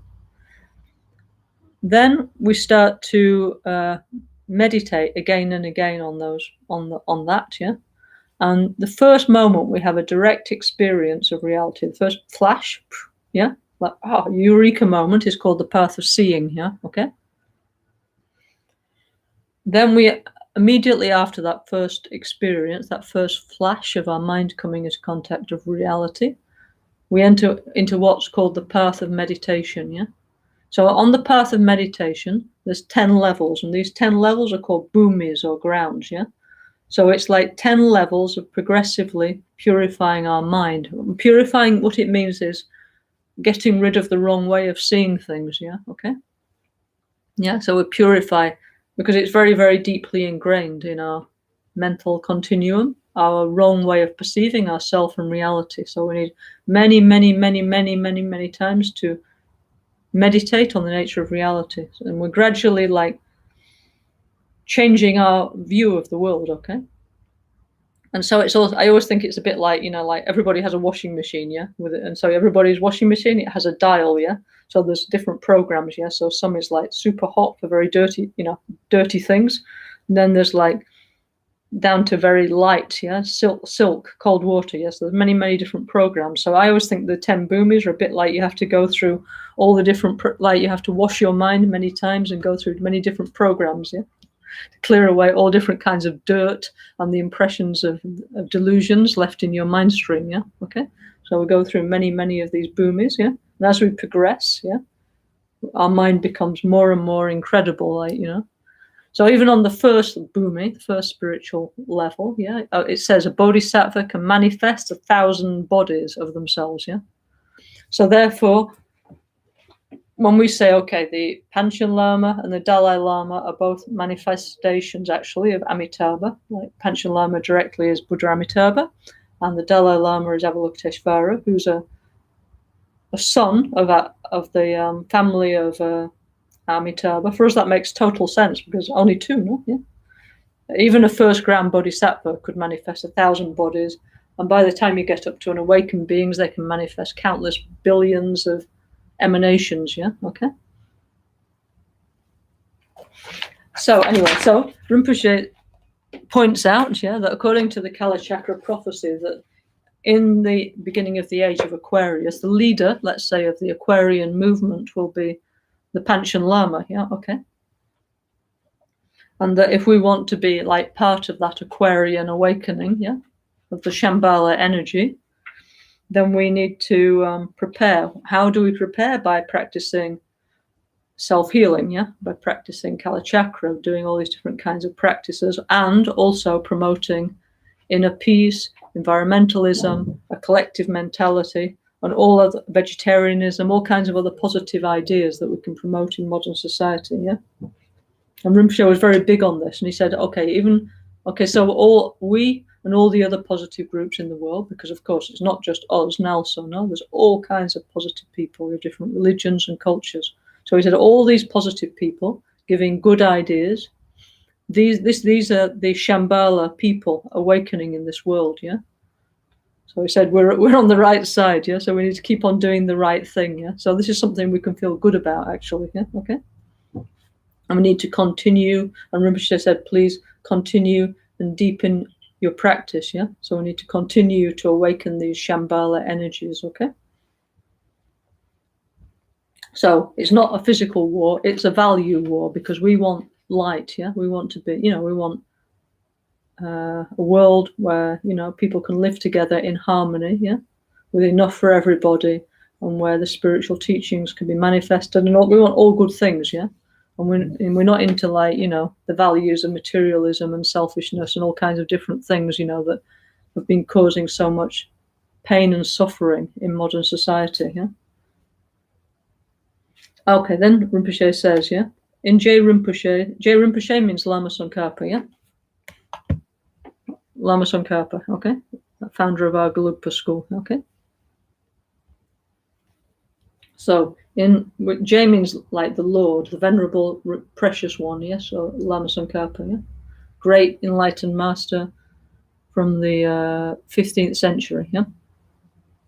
So in Lama Tsongkhapa's Gelugpa school of Tibetan Buddhism, we believe in and extensively practice methods to accomplish the exalted state of the three principal deities or three principal guru Buddhas of Yamantaka, Chakra Samvara, and Guhya Samaja. Yeah? We believe that these holy and powerful divine energies manifest on the human plane as our high lamas.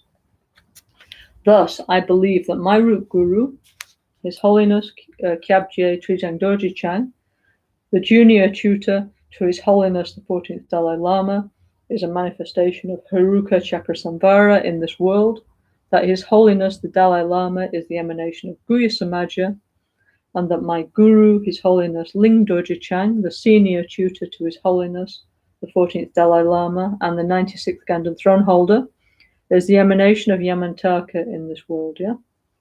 Okay, so what does Rinpoche mean by this? Okay, so this is true. Yeah, in our Gelugpa school, founded by Lama Tsongkhapa, we always say that we have three main practices: Yamantaka, Haruka, and Guhya Samaja. Okay, and that we need to practice the union of these three in one lifetime in order to achieve awakening, to achieve enlightenment.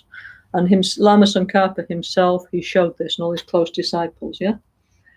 So, for example, where is it? One very good way we can practice the union of the three, Guhya Samaja, Haruka, and Yamantaka, is by doing Guru Puja. Everything is in there, how to do, yeah?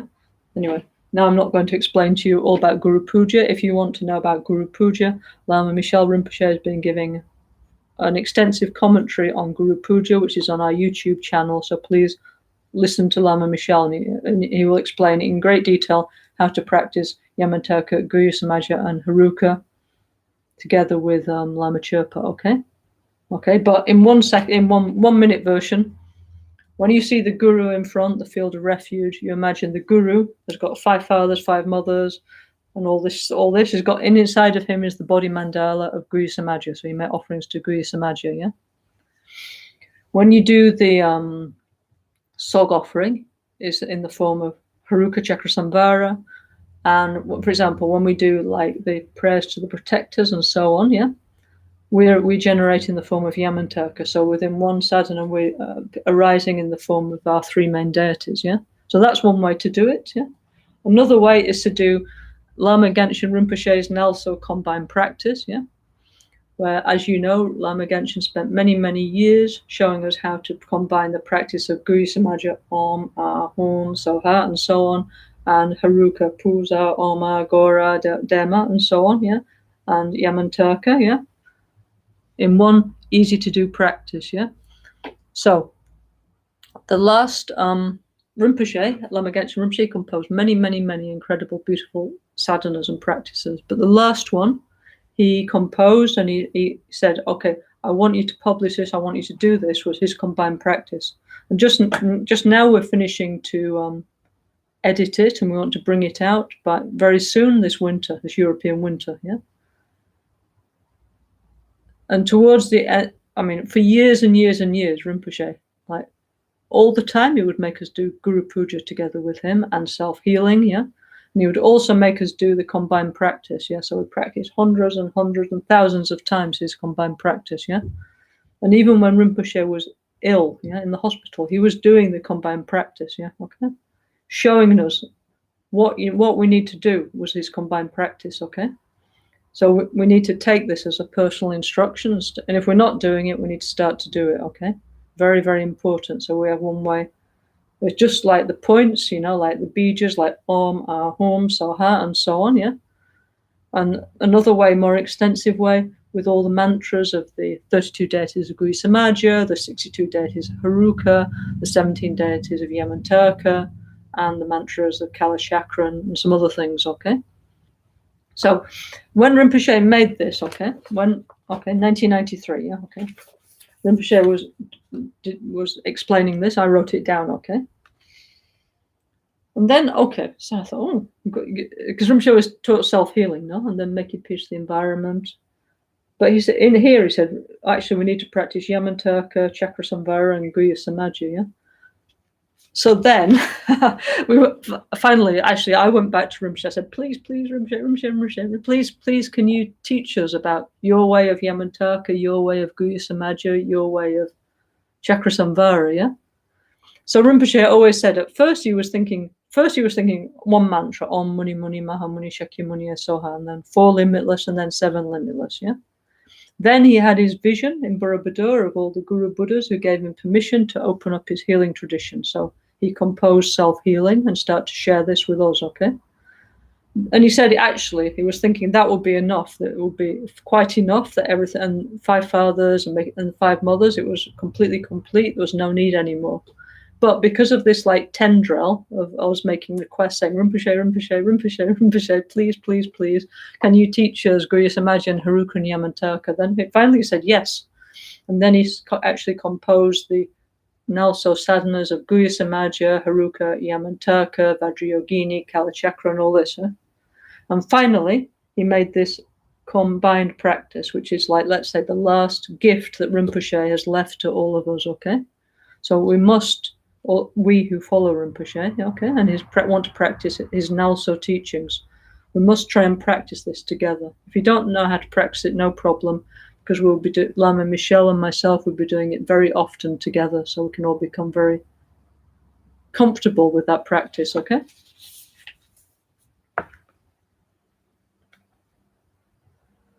Anyway, so he says, okay, we have to practice these 3 deities together, Yamantaka, Chakasambhara, and Guya Samaja. So do the NgalSo combined practice. And Rinpoche, he was reading it, no, his sadhana in Tibetan, and then he said, "That's it, perfect. Don't change. Now just do it." Yeah. Okay. So we're now publishing it. Yeah. Okay. So please let's just do it. Okay. Okay. So anyway, so Rinpoche says, we believe, Tibetan Buddhists, we believe that these holy and powerful divine energies are manifesting on the human plane as our high lamas, yeah? So he said, for example, His Holiness Kyabje Trijang Rinpoche is seen as a living emanation of Chakra His Holiness the Dalai Lama as Guya Samaja, and His Holiness Ling Rinpoche as Yamantaka, yeah? Okay, but not just them, yeah? There's many other lamas who are also considered to be emanation of these tantric deities, okay?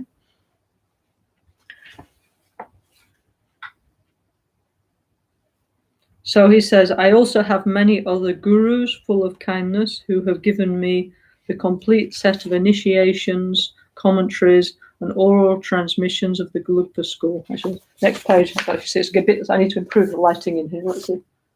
Maybe a bit, see if it helps the lighting, I don't know. There's a picture of Rinpoche with the 10th Panchen Lama.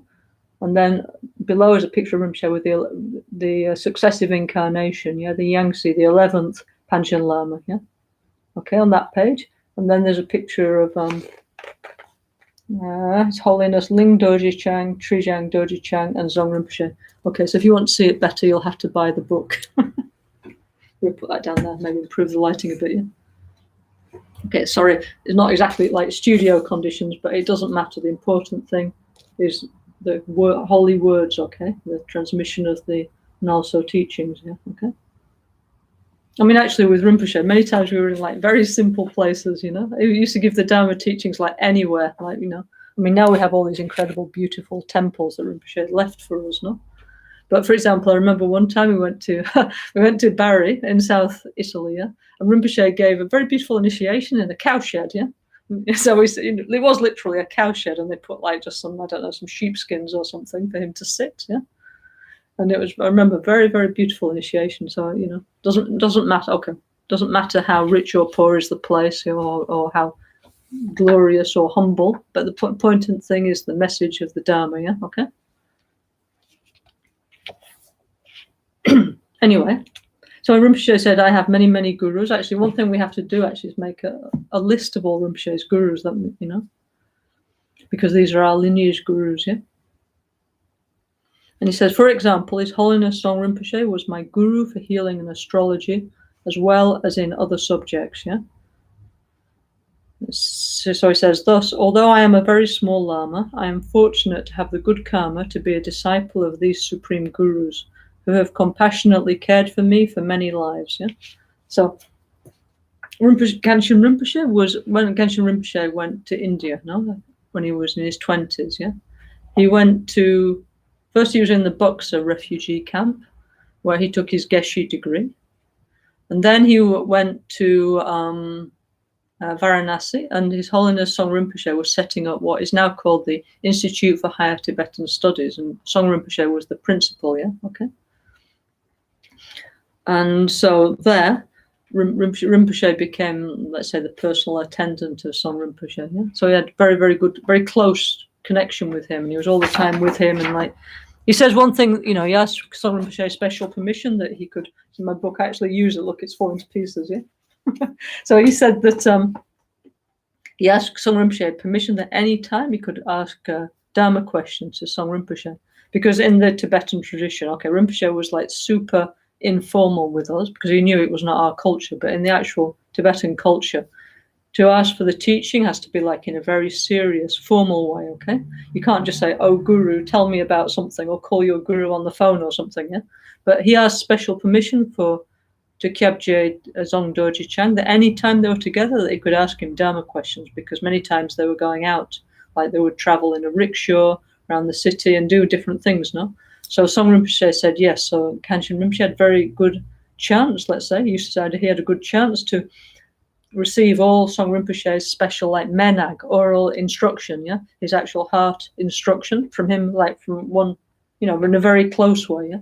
So that's why many of the teachings we do are so special, yeah, because he received all these incredible, special, powerful, live healing teachings from Kyabje Song Rinpoche, yeah. And like, for example, I know because we have Rinpoche's books, no, and he has all these like handwritten notes where you have, okay, Vert Sadhana, the printed one, yeah, that everybody has. And then Rinpoche has all the handwritten notes of the actual what you really have to do from that Song Rinpoche told him and other teachers, yeah.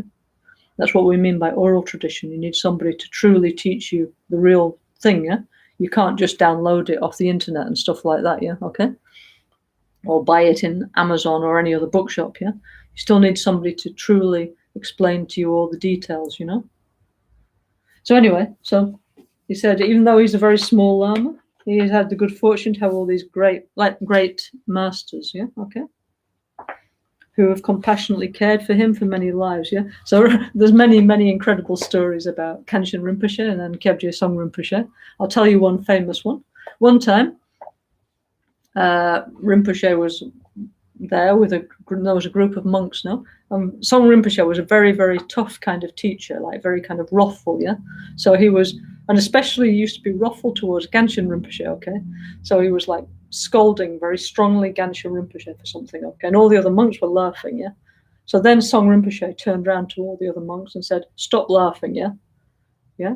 He said, actually, I'm scolding him because he has much more qualities than the rest of you, and, and I'm only doing it so he can develop them. And he said, actually, you won't even reach where his shit will reach. And he literally said like that, yeah? To all the other monks and lamas, you will not reach where Khanshin Rinpoche's shit will reach, yeah? So Rinpoche used to say, he said at first he thought that was something really, really strange, but years later, yeah, when he, for example, when he got to be, he has an NGO, no, the Lama Ganshin World Peace Foundation, yeah? And he said when he went to the United Nations and stuff like that, and he went to the bathroom, yeah, and he thought, oh, this is what Kyabje Song Rinpoche meant, yeah? Because I'm doing things that all the other lamas, they don't have like the karmic possibility to do, yeah? So, so he said they can't go to the bathroom in the United Nations and all these other incredible places that Rinpoche met, yeah? Went on the course of his spiritual journey. So then he said, then he thought about what his guru had said to him, So like that, there's many incredible stories actually about Kyabje Song Rinpoche and Khanshin Rinpoche, Very powerful master, yeah? Very lucky that he's our lineage guru, yeah? Like, for example, we do very much the practice of Black Manjushri, yeah? So the special way that we do, this is from Kyabje Song Rinpoche, from his special lineage, and actually Song Rinpoche was also, like we say, Khanshin Rinpoche's Mahasiddha, yeah? Also, Song Rinpoche had incredible, like, tantric abilities and powers and realizations, yeah?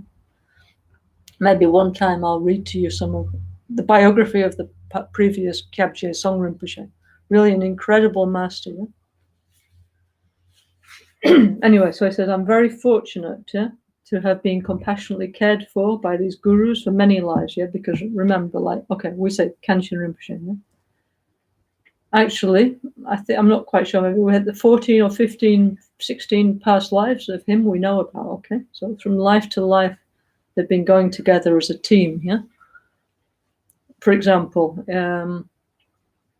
in the time of it's very, very fascinating. This one is say another time, but in the time, there's like a kind of group of lamas that have been passing through history together. Obviously, sometimes one becomes the teacher, one becomes the student. Obviously, it depends when their age, when they pass away. Yeah, but they've been going throughout history. This group of lamas like Kyabje Trijang Rinpoche, Kyabje Song Rinpoche, Tomo Geshe Rinpoche, Genshin Rinpoche, Gonsa Rinpoche, like our lamas, of our Ganden Nyingu. And it's like they've been going as a group. So in the 11th century, they were with Atisha, okay? In the time of Padmasambhava, they were there with Padmasambhava. Yeah, it's fascinating, yeah, okay? One day we'll talk about all this, yeah, okay? So anyway, so it says they've been compassionately caring for me for many lives. Then Rinpoche says, in 1963, I arrived as a refugee on the border between India and Tibet. I was destitute and without physical freedom. At the same time, many people began to seek healing and advice from me, and I soon realized that I had developed some small experience from all my guru's teachings. I had a great inner spiritual wealth to share with all those who came to seek my help. Although being a refugee, I was materially in a very bad situation, from the spiritual point of view, my situation was very good. I continuously experienced the truth of my Guru's and Lord Buddha's teachings, that there is no real freedom, inner peace, or satisfaction anywhere in samsara, and that beings everywhere are experiencing sufferings of body and mind. As I was completely dependent upon the kindness of others, I realized the preciousness of sentient beings. Also, as a refugee, I realized that we need to respect all sentient beings in the same way we respect the Buddha, for we can neither survive nor progress spiritually without their help. I feel this deeply and always appreciate the great help and kindness I receive from others. I constantly feel the blessing and the kindness of the Buddha, the holy beings, and my Guru protector, all those who have never left me for even 1 second. Yeah, okay, so beautiful, huh? So one story Rinpoche used to tell is that, okay, so he was in the Cultural Revolution of China, like another, not just him, 1 billion people passed through that, okay, in the 1960s, yeah, okay, because Tibet became part of China, and so throughout China they had the Cultural Revolution, and how to say, it's like when at university, all students want to overthrow the class system. Yeah, they want to change society, yeah. But in China, they actually let the students enact their ideas. So they actually did all that, down with the old, destroy, all, try to, anyway. So there was the Cultural Revolution, okay? One historical moment in China, yeah? And China, Tibet, yeah? Not just Tibet, yeah? So anyway, so Rinpoche finally, he escaped as a refugee to India. So he said that when he got to the Indian border, yeah? At first he was like, oh, fantastic, now I'm free, everything's great, yeah. But when he got to the border, yeah, the Indian border guards, they asked him, have you been in contact with any Chinese people? So Rinpoche said, yes, I met a Chinese trader, yeah, okay. And so the Chinese policeman hit him very strongly across the face, yeah. So then he thought, oh, you know what, here is also samsara, So it's like, Rinpoche was a Lojong practitioner, yeah. So it was like always any circumstance turning into the spiritual path, yeah. So he used to say that, like he was brought up in a monastery, as a tolku, like in the very highest position in his society, yeah. Everything somehow, okay, so he had some difficulties in his life, but also a great privilege, okay. But he said actually the difficulties in his life, actually they make him grow and evolve, yeah, okay. So he's saying clearly here, in this part of the book, yeah, he's saying that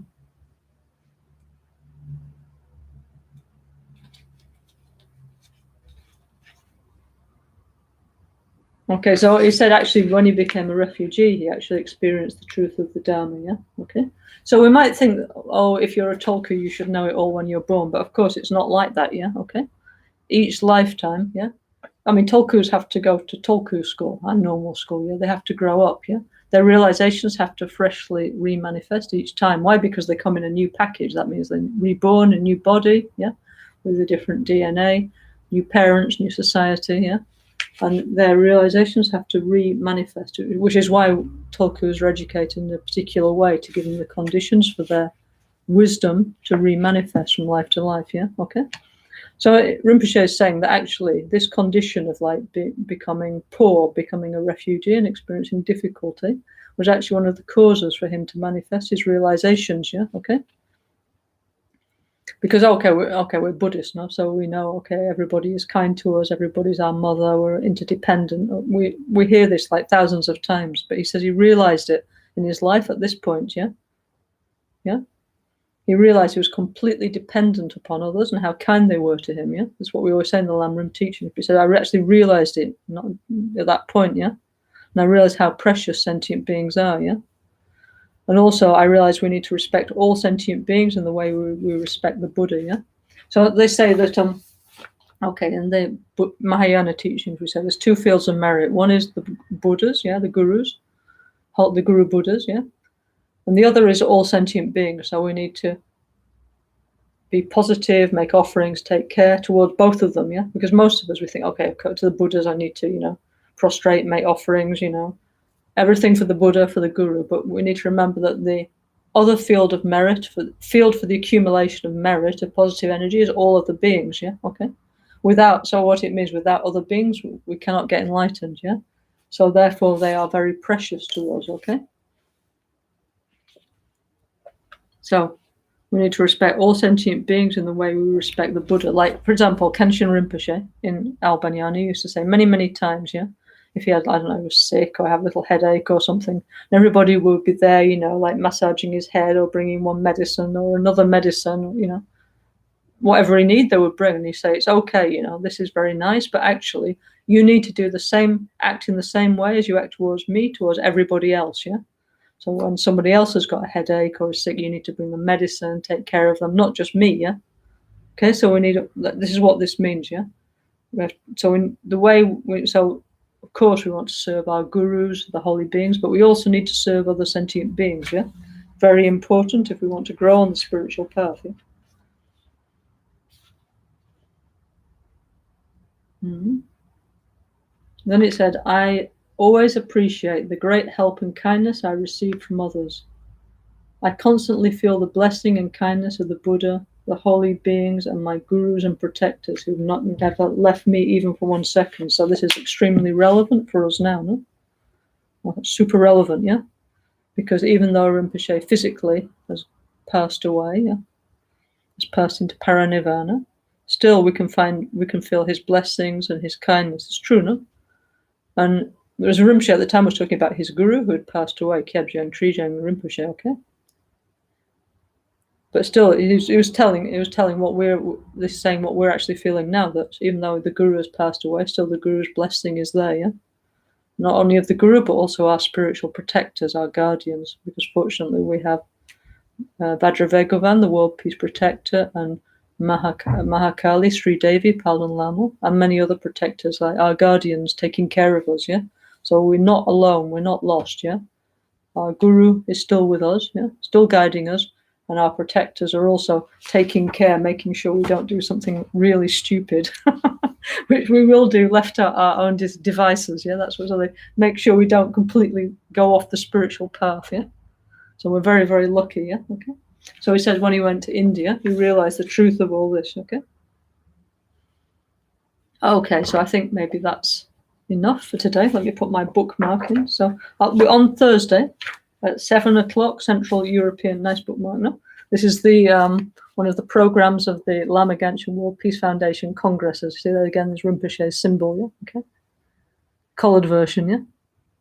Okay. This is the Rinpoche's symbol is the flag, no? And then this is the symbol of the World Peace Foundation. Okay, I was talking about that last week, no? Okay.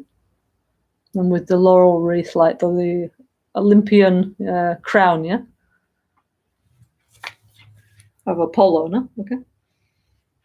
Anyway, so we'll continue on Thursday, okay? So every time we receive a spiritual teaching, at the beginning we need to generate a good motivation. So that's why we do the prayers like Sangye Chodan Sogi Chonamla and the 7 limitless thoughts and so on. The idea of this is that we generate the either a wishing for bodhicitta or the actual bodhicitta. I want to become a Buddha for the benefit of all beings. Therefore, I'm going to try and put self-healing into practice, okay? Yeah, so we start with a good motivation, yeah? The highest motivation, because then all other kinds of motivations, the result comes automatically.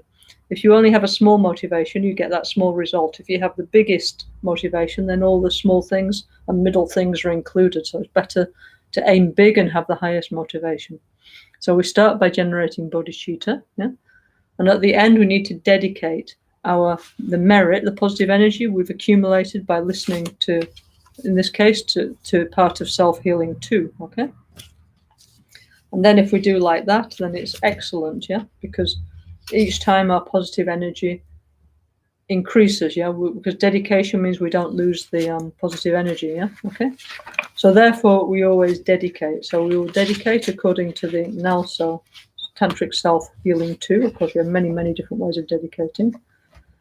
But we'll do in a very easy, very simple way, which is what Rinpoche suggested was better for us, okay? So we put our hand to our heart, yeah? And we're going to say Om Bishwa Shanti Hum, which literally means Om World Peace Hum, okay? And then we wish inner and world peace to all the countries in the world, yeah? And may all the sicknesses, big sicknesses become small sicknesses. May the small sicknesses disappear. May the environment improve. May there be world peace and so on, yeah? So we'll do that, and then we'll do a few other dedication prayers, yeah? Om Bishwa Shanti Hum. Om Bishwa Shanti Hum. Om Bishwa Shanti Hum. Om Bishwa Shanti Hum. Om Bishwa Shanti Hum. Lama Conchoso Nakyap Suchi. Rani Lasa Dodil Sonecho. Dona Chosonecho Dadanto. Gecho Hokundu Jishin Dronje. Dona Dijo Nanka Geweso. Jine Zapade Hinyududa. Nobu Banso Shambhala Gene. La Mehelangirin Patashisho. Ni modele sendele, ni me kuya handele shin, ni setatu dele pel, koncho sungi jingilo, koncho sungi nedruso, koncho sungi tashisho. At dawn or dusk, at night or midday, may the three jewels grant us their blessings. May they help us to achieve all realizations and sprinkle the path of our lives with various signs of auspiciousness. Okay? Okay, thank you all very much. I appreciate that you're all tuning in and listening. Yeah, so it's good that we go deeper into the self-healing system. Okay, thank you all very much. See you on Thursday, 7 o'clock Central European time. Thank you very much, and goodbye for now.